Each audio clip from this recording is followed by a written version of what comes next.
काल अधिवेशनाचा शेवटचा दिवस होता। काही लक्षवेधी मी सभागृहामध्ये मांडण्याचा प्रयत्न केला, परंतु सांगली जिल्हा परिषद अध्यक्षपदाच्या निवडीमध्ये 3 दिवस मी इकडे गैरहजर असल्यामुळं आणि 24 तारखेला एका बैठकीच्या संदर्भात मी बाहेरगावी असल्यामुळं मला ती लक्षवेधी घेता आली नाही। परंतु माननीय अध्यक्ष महोदयांना मी काल विनंती केली होती की विशेष बाब म्हणून मला एका विषयावरती बोलण्याची संधी द्यावी आणि अध्यक्ष महोदयांनी माझी मागणी मान्य केली आणि मला शेवटचं 5 मिनिटं बोलण्याची संधी सभागृहामध्ये दिली। आता हा विषय अत्यंत महत्त्वाचा विषय आहे। मुंबईमध्ये घर असावं असं गावाकडच्या प्रत्येक कष्टकऱ्याला वाटतं। मग तो माताडी असेल, भाजीपाल्यामध्ये काम करणार असेल, रिक्षा चालवणार असेल किंवा नोकरी करणार असेल, खाजगी नोकरी असेल किंवा सरकारी नोकरी करणार असेल, ह्या सामान्य लोकांना तर आपलं घर मुंबईमध्ये असावं वाटतं। जुन्या मुंबईमध्ये घेणं आता शक्यच नाही, म्हणून नवीन मुंबईमध्ये लोक घरं घेण्याच्या संदर्भामध्ये विचार करतात आणि आयुष्याची सगळी तुटपुंजी जी रक्कम जमा केलेली असते ते घरासाठी लावतात, कुठं व्याजाने पैसे उचलतात, बँकाकडून कर्ज काढतात आणि घर घेण्याचं स्वप्न पूर्ण करण्याचा प्रयत्न करतात। परंतु एक DDSR ग्रुप नावाचा ग्रुप, एक IRS आहेत सचिन मोटे, त्यांनी त्यांच्या नात्यातल्या लोकांच्या नावावरती वेगवेगळ्या कंपन्या रजिस्टर केलेल्या आहेत आणि त्या कंपन्यांच्या माध्यमातून जवळपास 20 प्रोजेक्ट वेगवेगळे, म्हणजे त्यामध्ये DDSR बिल्डर्स अँड डेव्हलपर्स यांचे DDSR हाईट्स नावाची एक बिल्डिंग सुरू आहे, DDSR बिल्डरची Tathagat housing society, Swapnapurti housing society, Anuvishwa housing society, DDSR Satvik, परत हनी होम्स, मातोश्री ही तर आमदार खासदारांच्यासाठी एक इमारत खारघरमध्ये बनते आहे, त्याचं ह्या लोकांनी काम घेतलेलं आहे। म्हणजे आमचे खिशात आमदार आहेत अशी त्यांची भूमिका आहे, म्हणजे स्टेटमेंट पण त्यांनी केलेले आहेत की अनेक आमदार आमच्या खिशात आहेत, आमदार खासदार, आणि त्या मातोश्री बिल्डिंगचं काम मिळवण्यासाठी जवळपास मध्यस्थ लोकांना 5-1 कोटी रुपये खर्च करून त्यांनी हे बिल्डिंगचं काम घेतलेलं आहे। दुसरा आहे मैत्री हाऊसिंग सोसायटी कळमोली, परत मुंबई अजिंक्यस, मैत्री सानपाडा, DDSR हेरिटेज, कलाकार आणि पत्रकार यांची पण एक सोसायटी आहे। नंतर DDSR ड्रीमवूड, DDSR pride, DDSR Anup पर्व, जय श्री कृष्ण आणि DDSR लक्ष्मी रिव्हरसाइड, अशा वेगवेगळ्या बिल्डिंगचे प्लॉट त्यांनी घेतलेले आहेत। आता हे प्लॉट कुठून घेतले, ही गुंतवणूकदारांची यादी आहे। आता ती फार मोठी यादी आहे, ह्या लोकांच्याकडून पैसे घेतलेले आहेत, दाम दुपटीवर देतो, 9 महिन्यात तुम्हाला दुप्पट करून देतो, 12 महिन्यात दुप्पट करून देतो, 18 महिन्यात दुप्पट करून देतो, आणि असे हजारो कोटी रुपये या लोकांचे गोळा केलेले आहेत। यातून यांनी प्लॉट खरेदी केलेली आहे। नंतर जेव्हा प्लॉट खरेदी केली त्यामध्ये त्यांनी सोसायट्या तयार केल्या। सरकारची तुम्ही फसवणूक कशी करताय, सोसायट्यांना GST लागू होत नाही, सोसायट्यांना स्टॅम्प ड्युटी माफ आहे, आणि म्हणून जवळपास पैसे यांनी सगळे गोळा करून त्यातल्याच काही लोक सभासद करून त्यांच्या नावावरती सोसायट्या फर्म केलेल्या आहेत। हा पहिला गुन्हा आहे की सरकारची शेकडो कोटी रुपयाची GSTची किंवा अन्य करांची फसवणूक या सोसायटीच्या माध्यमातून केलेल्या आहेत। ह्या सोसायट्या नाहीत, हा DDSR ग्रुपचाच प्लॅन आहे आणि ह्याचे पूर्ण मास्टर ही सगळी लोक आहेत। आता हा विषय का पुढे आला, हा विषय यासाठी पुढे आला की 2020 पासून ह्या लोकांनी बुकिंग घेतलेली आहेत। 2020 पासून तुम्ही बुकिंग घेताय आणि 2025 ला 2026 ला त्या लोकांना ताबा द्यायचा शब्द या मंडळीने दिला होता, परंतु आता बिल्डिंगच नाही। म्हणजे 2021 ला बुकिंग घेतलेल्या बिल्डिंगचं परवा दिवशी म्हणजे गुढीपाडव्याच्या दिवशी भूमिपूजन झालंय आणि मग ह्या लोकांना बिल्डिंग मिळणार कधी, फ्लॅट मिळणार कधी, म्हणजे ह्या लोकांची पूर्णपणे फसवणूक झालेली आहे। आता हनी होम्स म्हणून जी बिल्डिंग आहे प्लॉट नंबर 34 सेक्टर नंबर 20 खारघरला, ह्याला CC नाही। CC नसताना तुमचं बांधकाम कसं काय होते, अनेक बिल्डिंगला CC नाही। मग हे जे सगळे सिडकोचे अधिकारी आहेत, त्यांचे कोण आर्किटेक्ट असतील, हे सगळे अधिकारी यामध्ये गुंतलेले आहेत। हे सगळा मोठा फ्रॉड या सगळ्या माध्यमातून सुरू आहे। जेवढी बांधकामं सुरू आहेत, आता ह्या हनी होम्सला 1.97 करोडचा दंड आहे, दंड असताना तुम्ही कसं काय काम करू शकता? दंड का अधिकारी भरून घेत नाहीत? मग अधिकाऱ्यांच्यावरती कारवाई करावी लागेल का? काल मला वेळ या विषयावरती सभागृहात मिळाला नाही आणि म्हणून हे सगळं डिटेल लोकांच्या पुढे आलं पाहिजे. बरी आमच्या गावाकडची लोक आहेत ना, हे करणारे बिल्डर पण आमच्या गावाकडचेच आहेत, परंतु ज्या लोकांनी फ्लॅट बुकिंग केलेले आहेत ती लोक सातारची आहेत, ती लोक सांगलीची आहेत, ती लोक सोलापूरची आहेत, ती अन्य विभागातली लोक आहेत. आणि अशा लोकांची फसवणूक हा स्वतः IRS असल्यामुळं त्या लोकांना धमकी देतो किंवा लोकांना भीती वाटते पुढे येऊन काय करायचं. आता DDSR हेरिटेज नावाची कोऑपरेटिव्ह सोसायटी स्थापन केलेली आहे. आता या 4 मजल्याची CC मिळाली या लोकांना, परंतु यांनी बांधकाम जे चालू केलंय ते पुढची CC न घेता चालू केलेलं आहे. 263 फ्लॅटचे बुकिंग केलंय आणि बिल्डिंगचं अजून कामच नाही. त्याला अजून पोजेशन पण देतो बोलले होते 2026ला, त्या गोष्टीचं अजून पोजेशन पण नाही आहे. रॉयल्टी मोठी यांनी जे मुरुम उत्खनन केलं, माती उत्खनन केलं, त्याचं एक दंडाचं नोटीस त्यांना ड्रीमवूडला प्लॉट नंबर 22 ते 26 सेक्टर 13ला नायब तहसीलदार ठाणे दत्तात्रय बेडे 4291 ब्राचं त्याला नोटीस काढलं, परंतु दंड भरून घेतला नाही. मी काल महसूल मंत्री महोदयांना भेटलो की सगळ्या जेवढ्या 20 सोसायट्या आहेत त्यामध्ये तुम्ही जेवढे ह्यांना उत्खनन केलेलं आहे त्याच्याबद्दलचं तुम्ही माहिती घेतली पाहिजे. आता GST भरली नाही आणि GSTचं नोटीस त्याला आलं, GSTच्या अधिकाऱ्यांनी का नाही कारवाई केली या सगळ्या विषयावरती?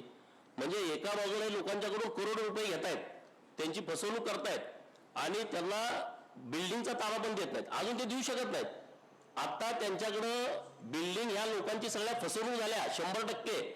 आज ते दर आठवड्याला बोलवत आहेत, त्यांना जेवण खाणं तुम्हाला देतो देतो देतो. आता मला लोक, काल मी सभागृहात विषय घेतल्यापासून एवढी लोक मला भेटली, सकाळपासून हॉटेलवरती 5-50 लोक मला भेटून गेली. अहो आम्ही त्यांच्याकडे रोज जातोय, ते आम्हाला नंतर देतो, आता ह्याच्यात अडकलंय त्याच्यात अडकलंय. आणि त्यामुळे त्या लोकांची मोठी फसवणूक या सगळ्या लोकांनी केलेली आहे. आता मातोश्री आमदार खासदारांची बिल्डिंग यांनी बांधायला घेतली, बांधायला घेऊन 4 वर्ष झाली, अजून 4था स्लॅब चालू आहे, त्याच्या बाजूची बिल्डिंग पूर्ण झाली. म्हणजे आमदार खासदारांना पण यांनी फसवलंय. आणि म्हणून मी काल सभागृहात ही मागणी केली की ह्याचा जो म्होरक्या आहे सचिन मोटे, आणि मग त्यांच्यावरती कारवाई होण्याची आवश्यकता आहे. ते तिथं तर रतन टाटाचा फोटो वापरतात. या लाजीरवाणी बाब सगळ्यात ही गोष्ट आहे की या DDSR ऑफिसमध्ये आदरणीय रतन टाटा साहेबांचा फोटो आहे. तुम्ही फसवणूक करताय. जेवढे इन्व्हेस्टर आहेत, म्हणजे आता अशोक खरात जशी फाईल आल्या अशी सचिन मोटेची फाईल येण्याची शक्यता आहे, कारण प्रत्येक इन्व्हेस्टर जे लोक आहेत त्यांचे महिलांच्या बरोबरचे व्हिडिओ तयार करून ठेवलेत ब्लॅकमेल करण्याच्या दृष्टिकोनातून. आणि ही सगळी वस्तुस्थिती आहे, ही वस्तुस्थिती आज ना उद्या सगळी समोर येणार आहे.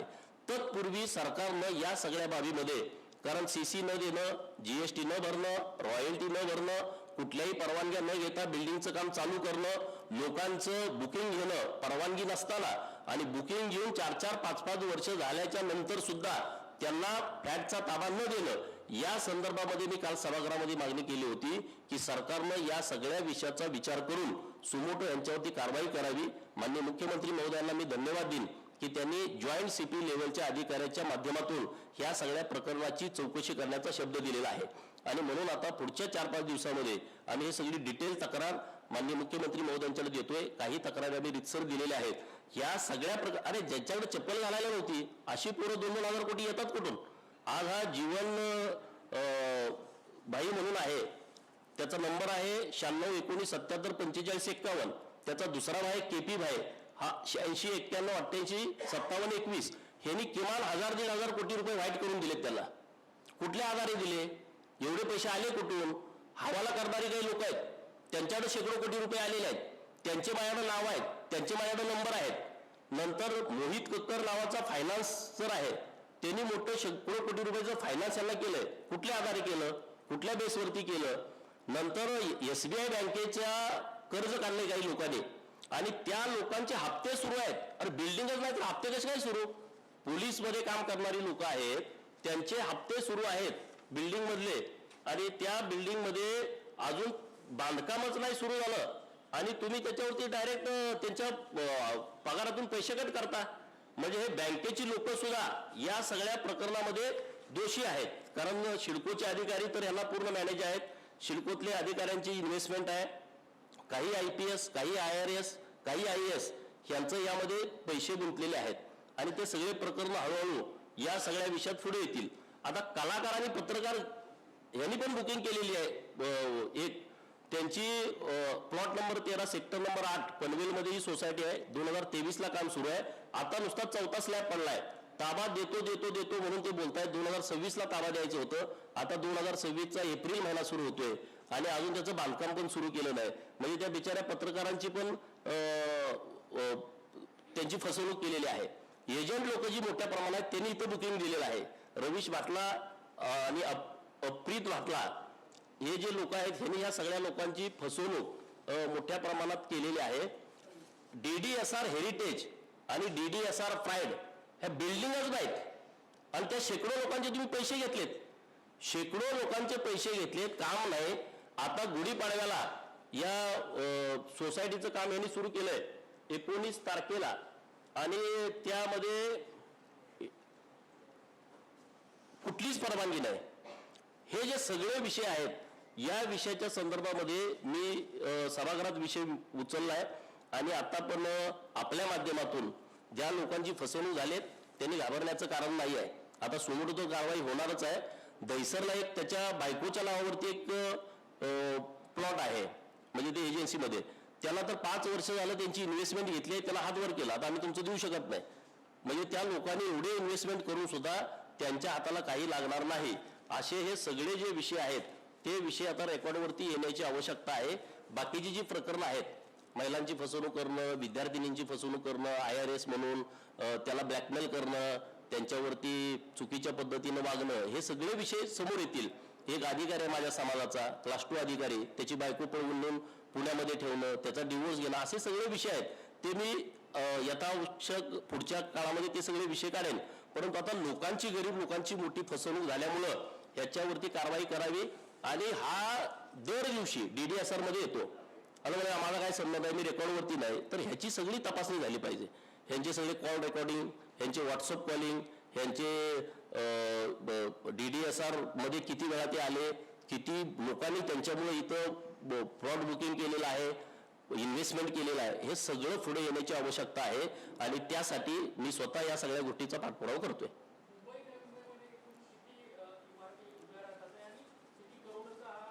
एक 2,000 कोटी तर सरासरी, म्हणजे कारण काय आहे, जमीनच ही जवळपास 1,500 कोटीपर्यंतची असेल. 50, 70, 80, 100 कोटीपर्यंतचे एक प्लॉट आहेत आणि हे इतकी मोठी रक्कम आहे. आणि लोकांच्याकडून घेतले ग्राहक म्हणून त्यांच्याकडून जे घेतलेले पैसे वेगळे आहेत. 30 लाख, 40 लाख, 50 लाख, 60 लाखापर्यंत त्यांच्याकडून बुकिंग अमाऊंट घेतलेले आहेत. ह्या जवळपास 20 बिल्डिंग आहेत. 20 बिल्डिंग आहेत. आता फक्त एक बिल्डिंग त्यांची तयार आहे कळंबोलीची आणि एखादी दुसरी बिल्डिंग होऊ शकते, बाकीच्या बिल्डिंग तयार होणार नाहीत. आता ते मी कॉन्ट्रॅक्टरांची माहिती घेतली की 50 कोटी रुपये ते कॉन्ट्रॅक्टरचेच दिले आहेत.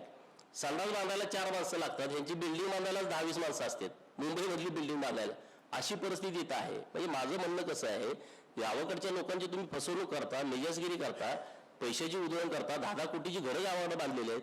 अरे तुम्हाला चपल्या घालायला होत्या 2-4 वर्षापूर्वी. तुम्ही गरीब लोकांच्या जीवावरती आज गाड्या घेऊन फिरताय, रेंज रोवर सारख्या, LC सारख्या गाड्या तुम्ही घेताय, फिरताय, लोकांना घरं द्याला आणि परत मग तुमचा रुबाब करा. ज्या लोकांनी इन्व्हेस्टमेंट, त्यांची दुकानदार लोक आहेत, सोना चांदीमध्ये काम करणारे, त्या लोकांचा विश्वास संपादन करून मी IRS आहे, तुमचं सोनं पकडलं का मी सोडवतो, सोन्यावरती निम्मे परत सोनं घ्यायचं, नंतर फेक रेट टाकायच्या. महाराष्ट्रामध्ये अनेक फेक रेट या IRSनं टाकलेले आहेत. म्हणजे जवळच्या मित्रांना रेट टाकायला पाठवायचं, रेट टाकायची आणि मग सगळी तपासणी करायची. मग त्याला बोला तुमचा कोण एखादा मित्र आहे का, मग ते मला आमचा सचिन मोठे मित्र आहे, अहो बोला त्यांचं हे साहेबांचं खूप जवळचं आहे. आणि मग त्यांना सांगायचं आणि मग त्या एका महाराष्ट्रातल्या अतिशय मोठ्या माणसावरती रेट टाकली 2 वेळा. खरोखर जेव्हा रेड पडली तेव्हा हा गायब झाला, कारण तो जेलमध्ये गेला. 2 रेड अशा टाकल्या की त्यांच्याकडून करोडो रुपये त्यांनी गोळा केलेले आहेत. जवळ जेवढे आमचे दुकानदार आहेत ते सगळे लॉर्ड लोक आहेत, अखंड देशभर सोना चांदीचा व्यापार करणारी लोक आहेत. त्यांच्या घरी जायचं, त्यांची माहिती घ्यायची आणि मग लगेच कोणाला तरी तिथं रेडला पाठवायचं 1-2 महिन्यानंतर आणि परत ते रेडमधून बाहेर काढायचं, पैसे घ्यायचे. सोन्यामध्ये व्यापार करणारी लोक आहेत, त्यांचं सोनं पकडून घ्यायचं, परत तिथल्या अधिकाऱ्याला सांगून निम्म करून घ्यायचं. आणि दुर्दैवाची बाब, माझे दुकानदार बांधव आहेत, त्यांच्या घरच्यांच्या बाबतीमध्ये खूप चुकीचं वागलं जात आहे. त्यांच्या मुलींना मुंबईला बोलवायचं, त्यांच्या सोनांना मुंबईला बोलवायचं, इथं ड्रगच्या पार्ट्या करायच्या, असं घाणेरडं काम हे इथं सुरू आहे आणि म्हणून म्हणलं की एकदा या विषयावरती आपण बोलण्याची आवश्यकता आहे. कारण माझ्या गावाकडची लोक फसतायत ना. हे जरी माझ्या गावाकडची लोक असली ही 2-4 लोक आहेत, हजारो लोकांची फसवणूक होते आणि त्याला वाचा फुटावी यासाठी वरिष्ठ अधिकाऱ्यांच्या माध्यमातून चौकशी व्हावी ही मागणी माननीय मुख्यमंत्री महोदयांनी मान्य केली आहे. तर आम्ही व्यवस्थित रीतसर सर्व कंप्लीट आम्ही त्यांच्याकडे देतोय.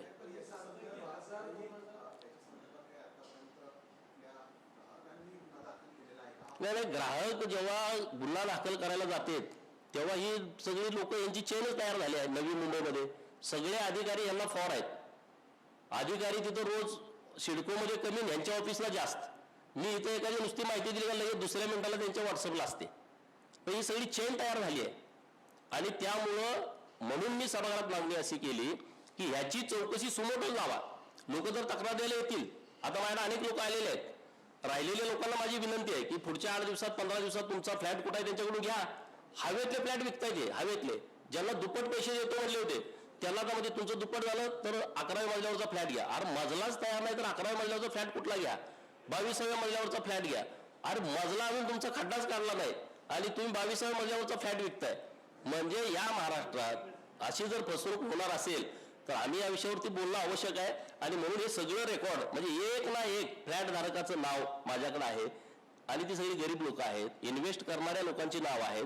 तर हे सगळं प्रकरण पुढे येण्याच्या दृष्टिकोनातून मी स्वतः याचा पाठपुरावा करतो.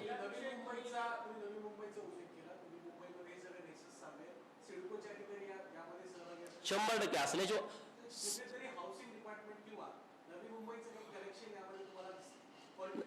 बघा असू शकतं. हा पॉलिटिक्स मध्येच आहे ना, हा नुसता नावालाच अधिकार आहे. हा ह्याच्या घरी सगळे पॉलिटिकल जे लोक आहेत ते सगळे लोक येतात. त्या विषयावरती मला जायचं नाही, मला हे पॉलिटिक्सला न्यायचं नाही. तो नंतरचा विषय येऊ, त्यांच्याकडून काय रिप्लाय ते त्यावर बघू आपण.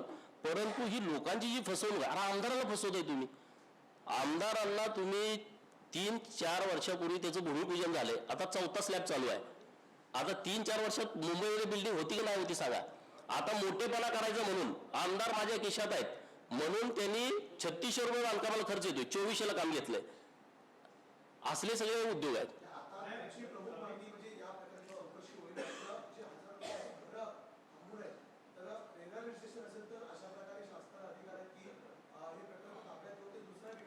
नाही, हे सगळं आता मी पुढच्या 5-6 दिवसामध्ये प्रत्येक प्रोजेक्ट वाईज आम्ही तक्रार तयार करतोय. वकील लोक मी या सगळ्या कामावरती बसवलेले आहेत.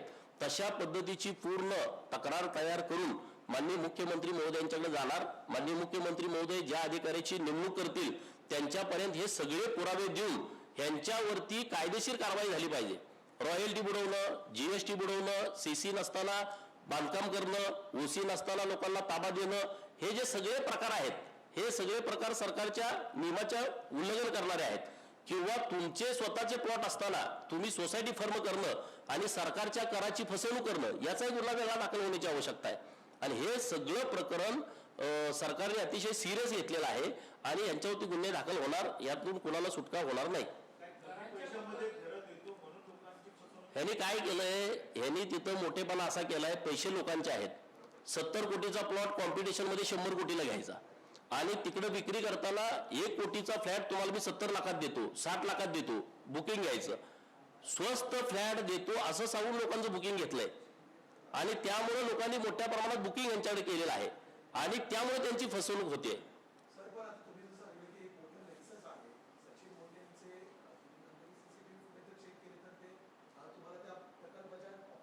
1000 वेळा.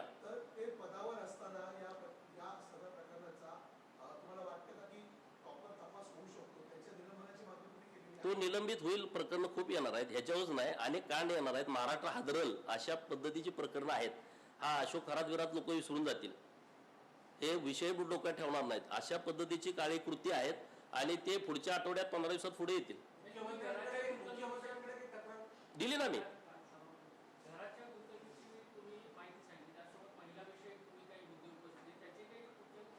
महिलांच्या विषयी अनेक पुरावे आहेत. काही मुली मला भेटून गेलेल्या आहेत परंतु त्या इतक्या घाबरतेत. MPSC करणाऱ्या मुली, UPSC करणाऱ्या मुली, तुमच्याबरोबर लग्न करतो, तुमच्याबरोबर अमुक करतो, तमुक करतो, म्हणजे आता तो विषय सांगण्यासारखा नाही, अशा पलीकडचा आहे. म्हणजे महाराष्ट्रात असं कुठल्याच अधिकाऱ्यानं कांड केलं नसेल असं कांड पुढे येऊ शकतं, म्हणजे असं कुणीच नसेल केलं. अशा पद्धतीचे सगळे प्रयोग पुढे येणार आहेत. मग तेव्हा आपण पुढच्या याच्यात बघू. आता हा सगळा ग्राहक लोकांचा विषय आहे, गुंतवणूकदार लोकांचा विषय आहे, त्यांच्या फसवणुकीच्या संदर्भातली ही आजची प्रेस आहे आणि त्याचा मी व्यवस्थितपणे पाठपुरावा करतोय. आणि याचा हेतू आजचा माझा एवढाच आहे, आम्ही निवडणुकांपर्यंत सगळ्या कुठल्याच विषयात बोललो नाही, परंतु लोकांची फसवणूक होते, गावाकडच्या लोकांची फसवणूक होते. आणि माझं घर नाही अजून मुंबईत, मी आता आमदार आहे, 6 वर्ष झाला आमदार. हे काय उघडच आहे. जर एखादा आमदार मुंबईत घर घेऊ शकत नाही आणि सामान्य माणूस तो कसा घेत असेल, किती वाईट परिस्थितीतून तो बुकिंग करत असेल. माथाडीमध्ये काम करणारी पोरं आहेत आमची, दिवसभर रात्र गाढवासारखं ओझं वाहत आहेत आणि त्यातले पैसे काढून त्या ह्याच्यात भरलेले आहेत. ह्यांचा रुबाब, पल्लवी हॉटेलला या, जेवणाच्या पार्ट्या देतो, तुम्हाला हे कर म्हणून लोक ठीक आहे आता पुढच्या आठवड्यात देतील. अजून 5-6 वर्ष यांना घरच मिळू शकत नाही. 18-18, 14-14 मजल्याच्या बिल्डिंग आहेत, ज्याचा अजून पायाच काढला नाही आणि ज्यांचा ताबा 25ला आणि 26ला द्यायचा होता, त्यांचा तर ताबा देणार कसं? त्या लोकांची पूर्ण फसवणूक झाली आहे. आणि ह्यांचं कसं झालंय, त्या कंपन्या नसतात का, ह्याचे पैसे घ्यायचे त्याला द्यायचे दुप्पट, त्याचे घ्यायचे त्याला तिप्पट. आता ह्यांच्याकडे इन्व्हेस्टर लोक जे आहेत त्यांच्या पूर्ण लक्षात आलेलं आहे की आपल्या पैशावरती हे सगळा डामडोल करतायत आणि त्यामुळे ह्याची मोठी फसवणूक सगळी केलेली आहे. दुसरा जो विषय आहे त्यामध्ये जे तिथले जे त्यांचे वास्तू सल्लागार आहेत त्यांच्यावरती पण गुन्हा दाखल होण्याची आवश्यकता आहे. सिडकोचे जे अधिकारी आहेत त्यांनी CC नसताना त्यांना कशा पद्धतीनं बांधकाम करण्याला परवानगी दिली, त्या लोकांच्यावरती गुन्हा दाखल होण्याची आवश्यकता आहे. GSTचे जे अधिकारी आहेत, मुलकर मॅडम यांच्याकडे हा सगळा विषय आहे, त्या लावून धरतायत.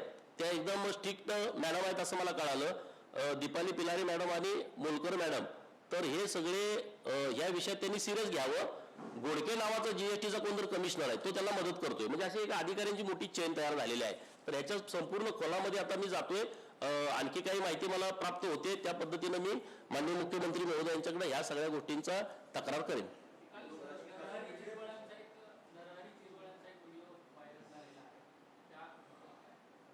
आता हे बघा, AI चा जमाना आहे, जिरवळ साहेब बिचारा गरीब माणूस आहे, नेमकं काय झालंय ते बघायला पाहिजे.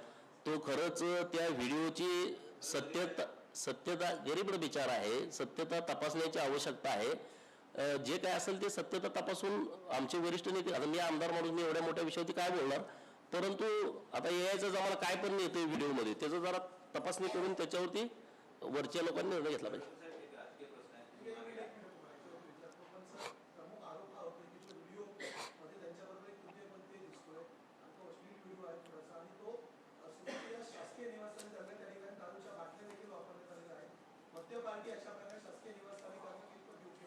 नाही, मी काय म्हणतोय, आधी व्हिडिओची सत्यता तर येऊ द्या ना, काय नेमकं व्हिडिओ खरा आहे का खोटा आहे का, आता काही त्या AI माध्यमातून करता येतंय. त्यामुळे आता वरिष्ठ लोक व्यवस्थित त्याची तपासणी करून, दुसऱ्या कोणाचा असलं तर मी बोललो असतो जोरात, मी अशा लोकांच्यावरती बोलत नाही.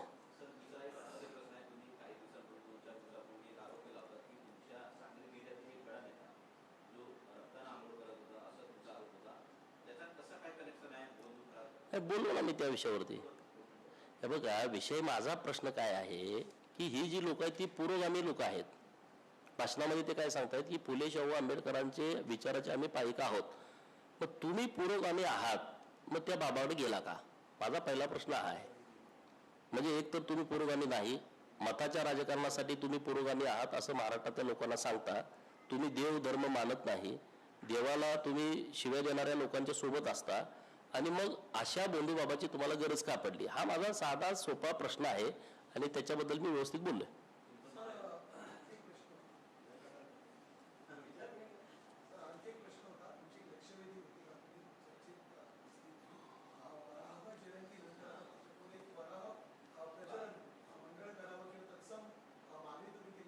काल माझी 13 नंबरला लक्षवेधी होती रेग्युलर कामकाजामध्ये. सकाळच्या स्पेशल सिटिंग मधल्या लक्षवेधी झाल्या, परंतु रेग्युलर कामकाजातल्या लक्षवेधी होऊ शकल्या नाहीत वेळेअभावी. त्यामध्ये माझी लक्षवेधी वराह पालनाच्या संदर्भातली होती. वडार, कुंची, कोरवी, सिकलगारी, वैदू, डोंबारी, कैकाडी असा जो भटका समाज आहे, ह्या समाजाचा हा पहिल्यापासून 2000 वर्षापासूनचा हा त्यांचा परंपरागत व्यवसाय आहे. म्हणजे हे नुसतं वराह पालन नाही, त्यांची ती फिरती बँक आहे. यावरतीच त्यांचं कुटुंब चालणं, मुलाचं शिक्षण, घरदारा बांधणं, हे सगळे विषय त्याच्यावरती चालत आहेत. परंतु आता काही सरकारनं म्हणजे अहिल्यानगरमध्ये परवा त्यांना सगळे कोंडून टाकले. अरे भाई हा काय पर्याय नाही ना. आणि याच्या संदर्भातली माझी काल लक्षवेधी होती की वराह पालनाच्या संदर्भामध्ये एक विकास महामंडळ राज्य सरकारनं घोषित करावं.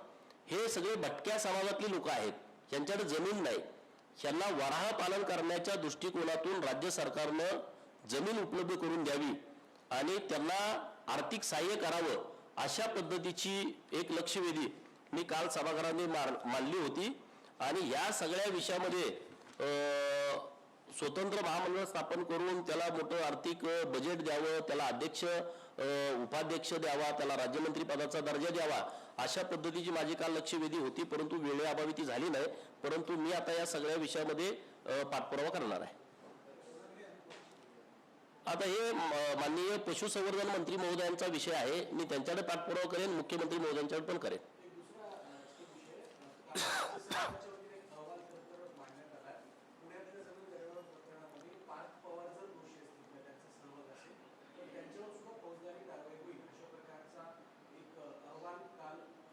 अहवाल काय आला याच्याविषयी मला माहिती नाही, परंतु काल आपल्याच मीडियाच्या माध्यमातून मी बघितलेलं आहे, जे अधिकारी अपॉइंट केले होते त्यांनी अहवाल दिलेला आहे आणि जी कोणी रेकॉर्डवरती लोक आहेत त्यांना दोषी धरलेला आहे. तर आता अहवालात नेमकं काय आहे याच्याबद्दलची मला एवढी डिटेल माहिती नाही. आता अहवालात तर कालच्या अहवालात त्यांचं नाव स्पष्ट नाही असं मी बातमीत वाचलं असेल, तर मग ठीक आहे, राज्य सरकार यावर एकूण निर्णय घेईल.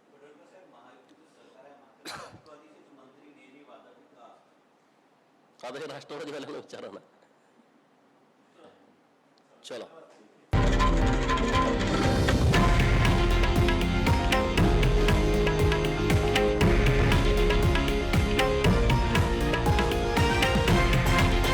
हे आहे देशातील नंबर 1 न्यूज नेटवर्क आणि आपण पाहत आहात TV9 मराठी, एकमेव.